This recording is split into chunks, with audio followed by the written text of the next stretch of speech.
Well, Aphrodite Jones, one thing you can't escape, in my opinion, is karma. And I know you've been following this Robert Durst story. What is your take on the whole situation? Well, let me say this. In 2003, this man was acquitted, Durst, of the killing Yes. of somebody in Texas who he dismembered, and the argument that was his neighbor, and the Morris Black. It was Galveston, Texas. Now, he admitted to killing this man, Morris Black, but his argument that the attorneys used is that he acted in self-defense. Now, if you think about Jodi Arias, right? And Jodi Arias, whose attorneys used the same defense, that he acted in self-defense. And if you think about Oscar Pistorius, again, admitting to the killing, but that it was an act of self-defense. This is a beautiful... George Zimmerman. George Zimmerman. Michael Dunn.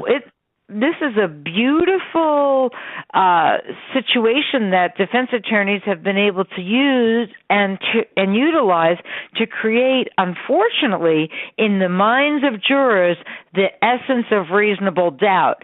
And frankly, I think that the jury system needs to have a lesson, and I'm not kidding about this, I'm dead serious about this, about what is reasonable doubt, because the word reasonable in the phrase reasonable doubt has become removed from what is reasonable. And so, for example, it is not reasonable to think if you see garbage strewn all over the floor and Fido, the dog, with a bone in his mouth next to the garbage can eating a piece of chicken bone that was in the garbage, it's not reasonable to think that Fido didn't knock the garbage can over. But yet, that kind of evidence that comes into a trial that shows you A, B, and C, you can put the picture together. You don't need to have a smoking gun. You don't need to have a photo of it. You don't need to have... If you can put those pieces of the puzzle together, then that means guilty. And that is, without a doubt, the situation. And people, because of the CSI effect, because of too much TV about crime, which is not real, it's fictional versions of crime solving, it's created a lot of difficulty for DAs across America to get verdicts. Look at Casey Anthony's trial, to get verdicts that match the crime. And we see it again and again and again. And Durst, God damn it, got away with murder in 2003. And I'll tell you, it was his hubris, his absolute arrogance, that he fell into the hands of that filmmaker, and he wanted to show what a great guy he was, and he believed he could outsmart them all, because guess what? He killed them all, including his wife and his best friend in the world, Susan Berman. And I believe that with all my heart. I don't care that it's just an allegation. I don't care that it hasn't been proven in a court yet. I will stake my very last breath on it. You can put a bullet in my head if I'm wrong, and I know I'm not wrong. That man is a sick, psychopathic murderer, killer monster, and he needs to be rotting in hell for the rest of his days, if not given the death penalty.